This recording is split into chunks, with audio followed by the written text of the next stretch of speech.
Hey everyone. I was going through and I was doing some research on Bill Cooper's Mystery Babylon series. And I was going through and I was taking the parts that Bill Cooper would debunk the mystery school religion, like the ideas of Zeitgeist and Jordan Maxwell and Michael Tsarian, and I was putting it all in a separate file, which I'll provide as a podcast later. But Bill Cooper was very, very against that idea. But some people think that he was for it because what he would do is he would read books from people like Manly P. Hall or Albert Pike or Alice Bailey or something, but he was really good at reading these books, so sometimes it sounded like that's what he was saying. And so what Bill Cooper would do, and you know this if you're, listened to the Mystery Babylon series or any of Bill Cooper, that he would always stop and say, remember, this is not what I believe, this is what they believe. So as I was sitting down listening, I came across this one part where it sounded like Bill Cooper was reading, but he never said that he was reading from any particular author. So I Googled it and found out that he was reading verbatim from one of Jordan Maxwell's books called That Old Time Religion. Except what's interesting is that Bill Cooper was reading it in the same way he would read from Manly P. Hall or Albert Pike, and he would stop and say, this is what they believe. The mystery school religions. In fact, Jordan Maxwell was friends with Manly P. Hall. Here's him saying that. Manly Palmer Hall, one of my very good friends, said in one of his lectures. Now, what we're going to do is we're going to go through this audio from Bill Cooper, and we're going to show how William Cooper was literally calling out Jordan Maxwell's belief as being a part of the mystery school. And we're also going to debunk the idea that Jordan Maxwell was only trying to show us what the mystery schools believed, which he never once stated, and in fact states the direct opposite. And Bill Cooper will point that out, and there will be no mistaking there.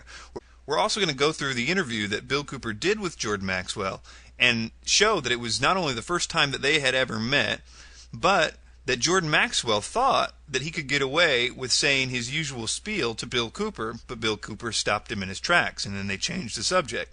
It's very interesting. One more thing before we get into the meat of this. I'm sorry for taking so long. But this is really complicated, and you need to understand what Bill Cooper's position was, as far as I can understand. He believed that the ancient mystery schools at about 150 A.D., that is after Jesus Christ, 150 years, they merged their ancient worship of the sun, which was not really worshiping the sun per se, but worshiping what the sun represented, which to them was primordial knowing or Lucifer or something like that. So anyway, about 150 A.D., after the Christianity was spreading like wildfire, they took the real history of what had happened 150 years before and merged it with their sun worship. And so you have authors like Plutarch who were initiated into the ancient mystery school religion at about 150 A.D., writing books like Parallel Lives, which began this whole thing about Freemasonry and everybody else having this story that sounds a lot like Christianity. And that's what Gnosticism and the Catholic Church and all that is today. This version of the mystery school religion that was merged with Christianity, which they couldn't control, at about 150 A.D. And here's Bill Cooper kind of saying it right here. Nearly all writers attempting an interpretation of the Osirian cycle have recourse to Plutarch. It has seemingly never occurred to Egyptologists that this eminent priest of Delphi might have purposely confused or distorted the fable, or, if not that, might certainly have misdirected the attention of the reader from relevant to irrelevant explanations. Two factors must certainly be taken into consideration when reading Plutarch. First, he was an initiated priest of the mysteries. Okay, now follow along on the screen as Bill Cooper reads verbatim from Jordan Maxwell's book, That Old Time Religion. And the most crucial part is to look and notice where Bill Cooper is actually adding his own commentary to what he is reading. Okay, here we go. Here we note another cleverly disguised part of the whole, according to the mystery school, misunderstood and plagiarized story. For they believe that Christianity is a perversion of the mysteries, and that's why they hate Christians. Sorry, we're just getting started. There's so much more of these to go through, but I wanted to point out right up front what Bill Cooper was saying here. Obviously, he's stopping where Jordan Maxwell, and you'll see this over and over and over again, where Jordan Maxwell says this is true fact, Bill Cooper keeps stopping and says this is what the mystery schools believe. Now, we'll look into that more detail here in a second, but I also wanted you to notice that Bill Cooper says right there, this is why the mystery schools hate Christianity, is because they think that Christianity stole their religion from the ancient Egyptian, and that's what the whole truth movement thinks too. But really what happened was this ancient Egyptian religion in 150 AD stole the Christian religion, and that's Bill Cooper's point. So you need to understand why he just said that before we can really understand what's going on in these many, many cases of him calling out Jordan Maxwell. The next point to be made requires first a little background. Christians have always referred to God as the Father. But viewing God as a father didn't start here. It goes back far into the ancient world. The reason is, according to the mystery religion, our planet was always viewed as our Mother Earth, our Mother Nature, and that's where all this Mother Earth and Earth Goddess comes from in the New Age movement. And since rain, the life-bringing fluid, or the semen, falling from heaven, impregnated and brought life to Mother Earth, it was therefore believed that our Father was in heaven.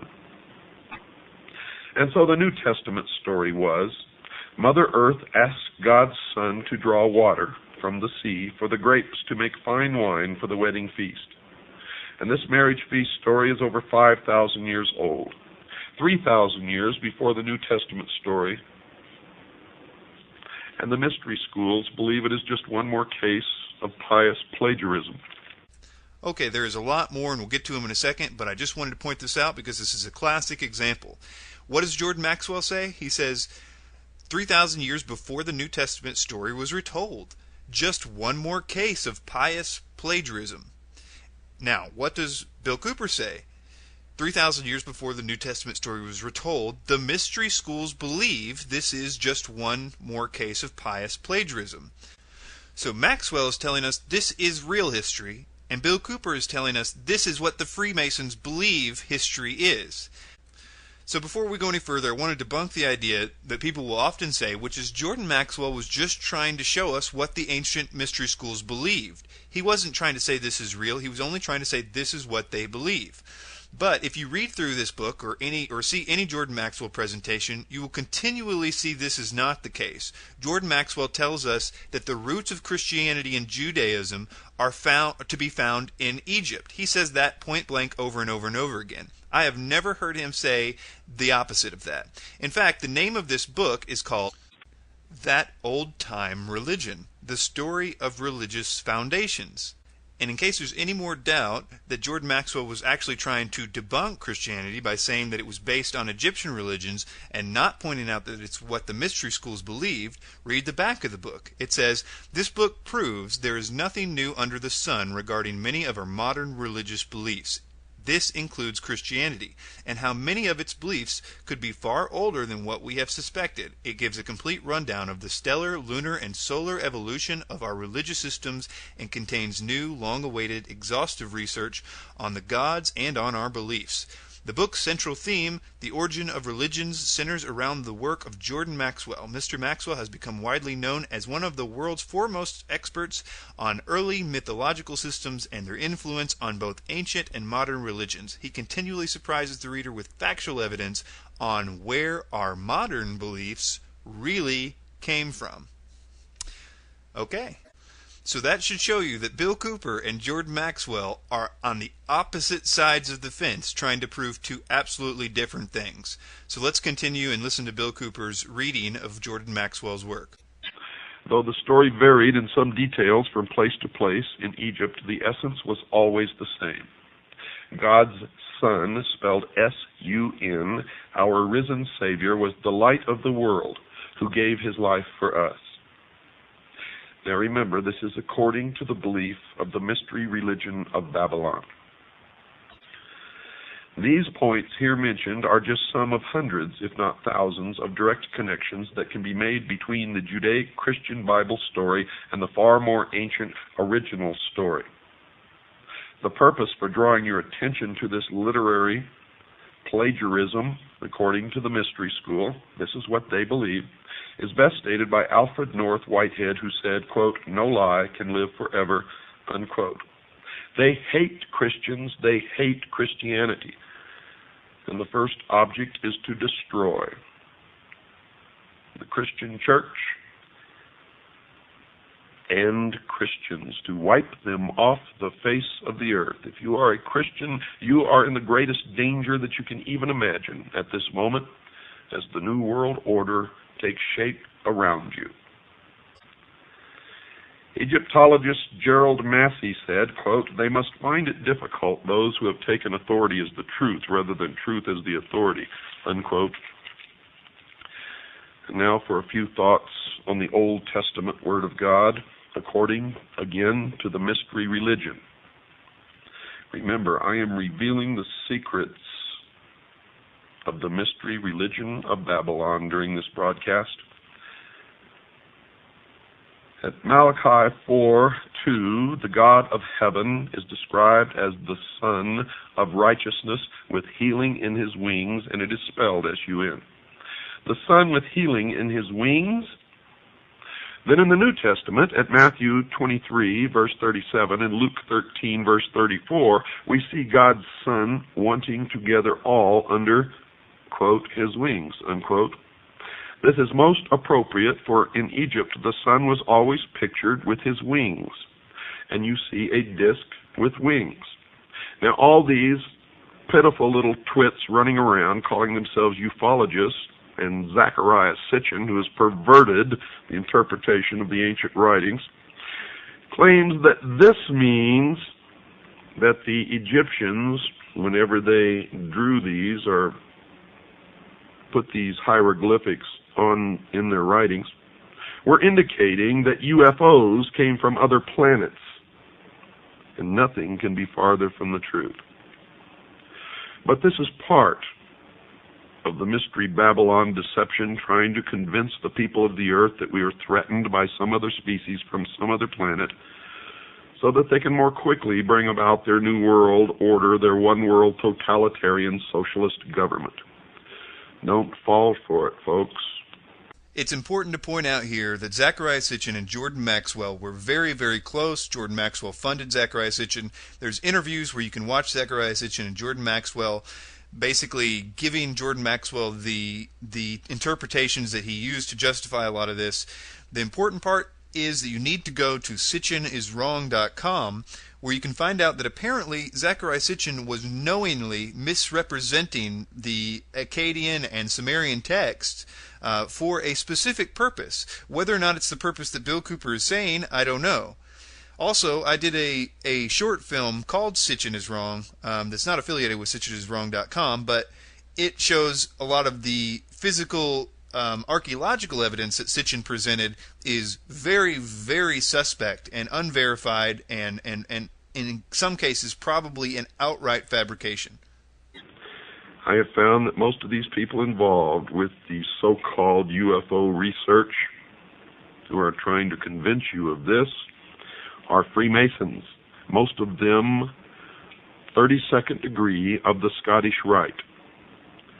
And evidently they are attempting to do their best toward the furtherance of the great work in order to attain the 33rd degree, which can only be attained by meritorious work to bring about the completion of the great work, which is the destruction of the church, the state, and the enslavement of the mob, which is all of us.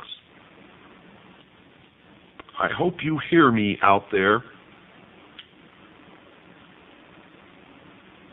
Keep all of the foregoing in mind, folks. We read again from the Old Testament book of Psalms.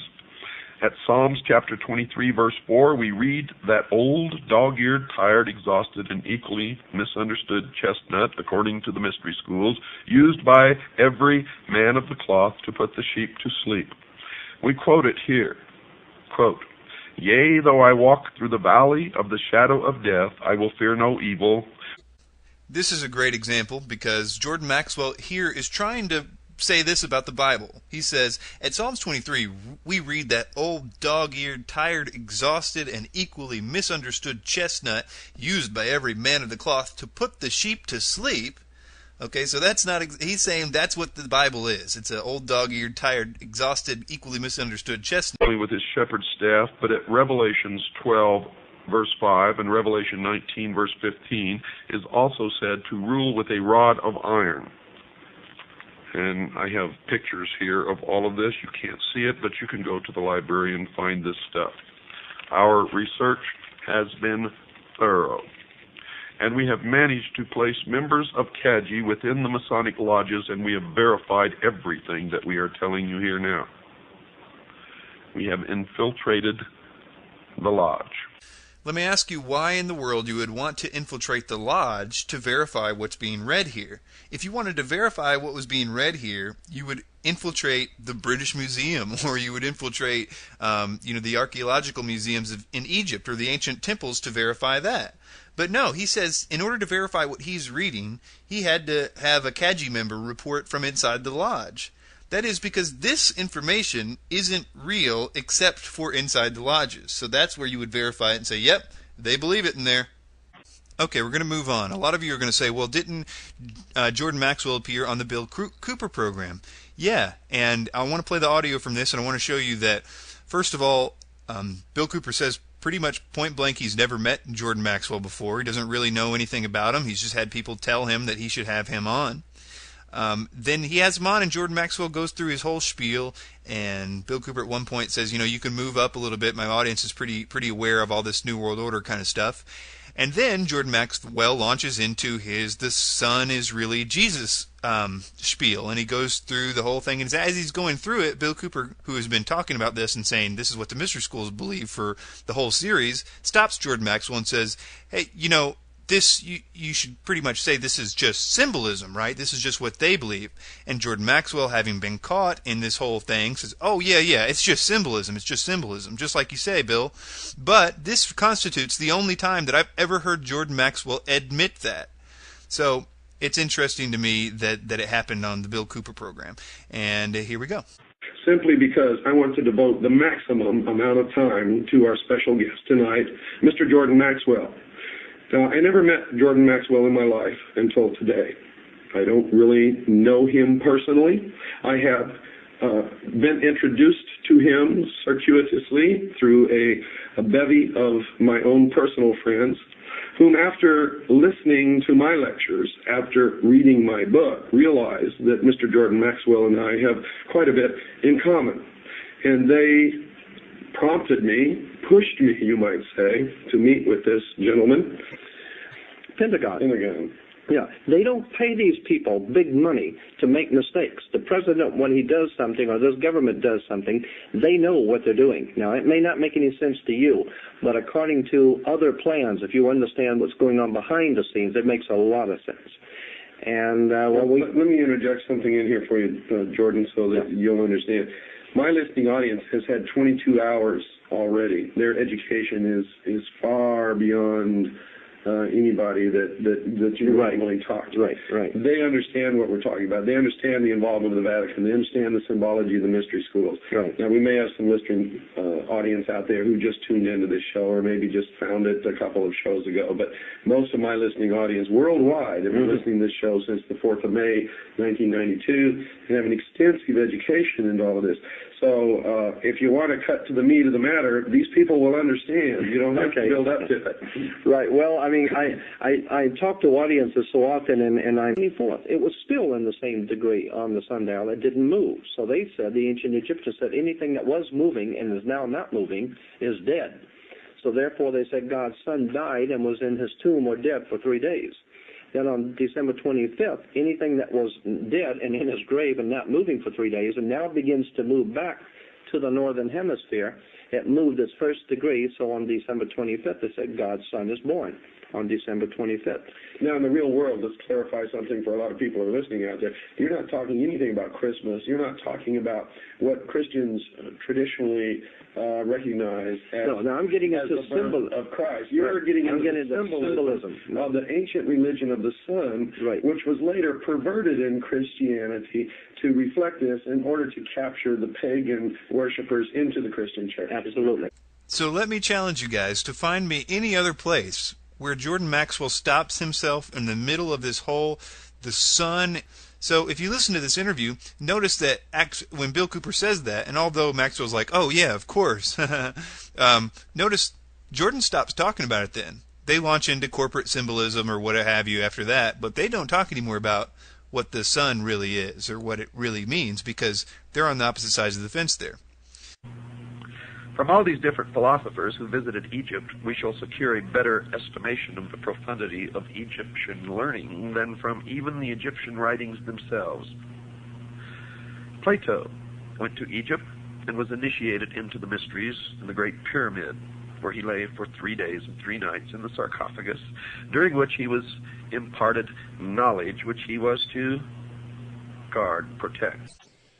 I laid in the king's sarcophagus and was blessed in a ritual by a Kemite priest. I firmly believe, and I live my life according to this, that I owe my first allegiance to my God and Jesus Christ. My second allegiance I owe to the Constitution of the United States of America, and my third allegiance to my family. And the reason my allegiance is that in that order is because God endowed man with unalienable rights. The Constitution protects those rights, and the family is thus able to survive and be protected and thrive. And the family is the basic unit of civilization. Period. And I further believe that any man or woman without principles that they are ready and willing to die for at any given moment that they are called upon to do it are already dead and are of no use or consequence to anyone, not even themselves. Understand what I just said. Can I ask you another question? What do you think of the late Milton William Cooper? William Cooper? I knew William Cooper. You're talking about the man who was killed? Yes.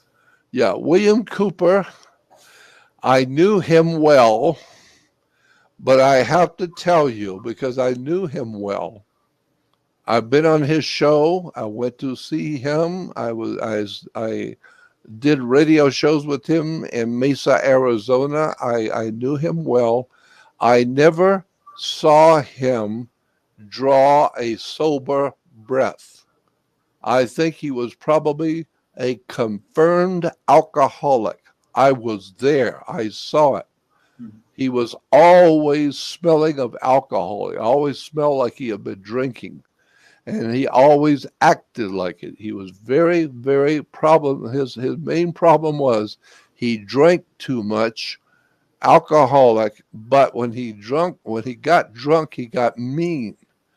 He started fights. He didn't mind fighting in a bar. He didn't mind calling people out in the street, because when he was drinking, he was very, very mad, very angry. I can understand the kind of guy, but what about his book, Behold a Pale Horse? Did you ever read it or had opinions on it? Yep.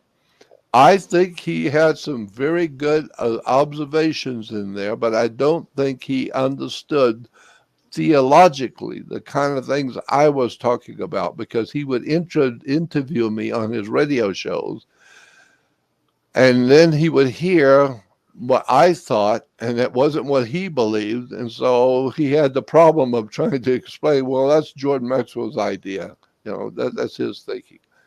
But my feeling was that, don't throw what I'm saying out with the bathwater. Don't throw the baby out with the bathwater. I may be right. I could be right on what I'm saying. And if I am, it would mean that the whole world is wrong. People who have taken their religious beliefs and believe that they know what they're talking about, I don't think they do. I don't think the religious people of this world know what they're talking about. You agree that he died because he was killed? Yeah, of course he was, of course. But I also know he was drinking heavy that day.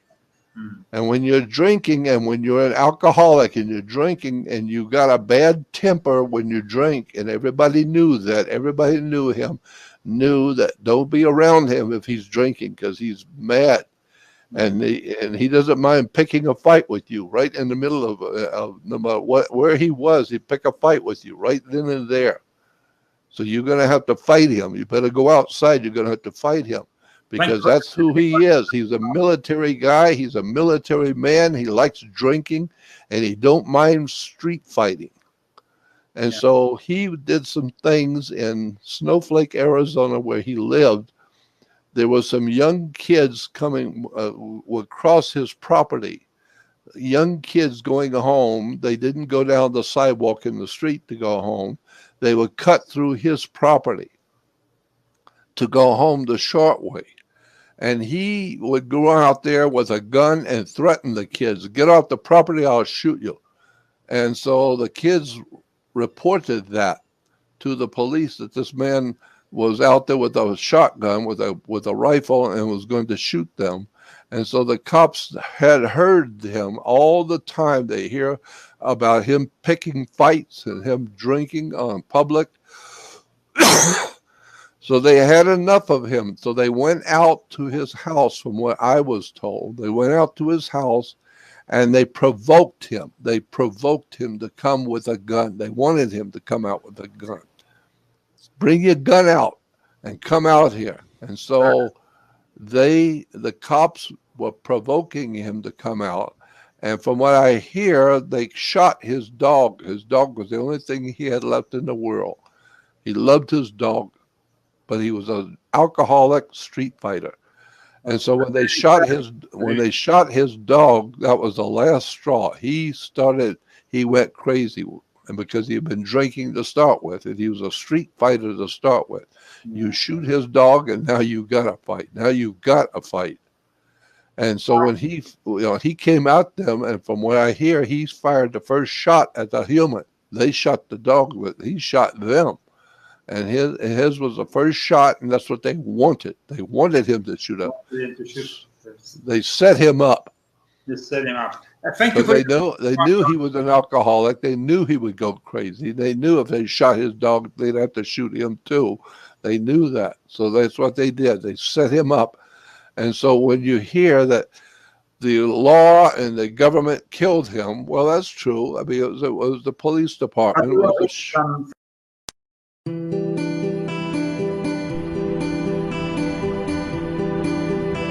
The worst thing that our enemies can ever create is a martyr.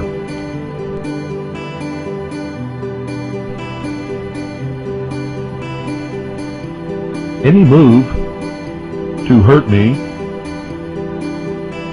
in any manner whatsoever that would not be a legitimate method or a legitimate outcome of some legitimate endeavor will be met with martyrdom.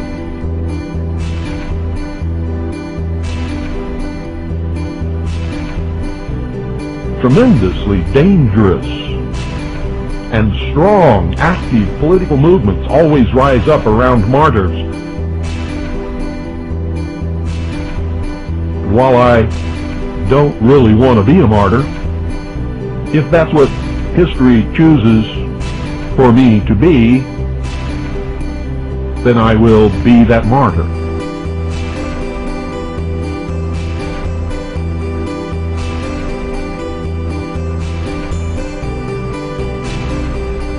But our enemies are not stupid. They try to come at you in a way that will demonize you in the eyes of the American public, or the public of the world, so that whatever they do will seem to be legitimate. But my knowledge of the law has stymied them in that respect, because I've challenged them on every issue and they have defaulted.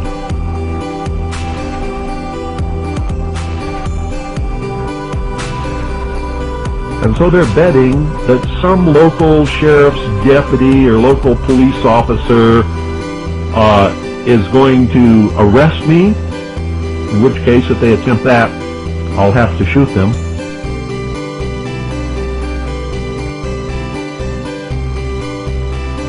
Or they'll have to shoot me. And that's what the federal government is counting on. Then they can really demonize me by saying I murdered some police officer who was doing something he should never have been doing in the first place and was actually the one committing the crime against me. I know all of you are scratching your head because you've been taught so many lies all your life. You think this is absolute total bullshit, but it's the absolute, complete, and total truth.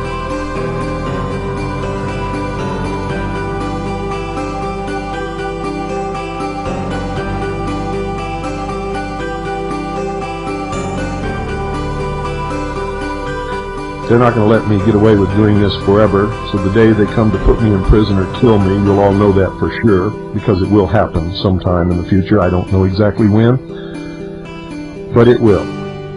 And I've known that from the beginning.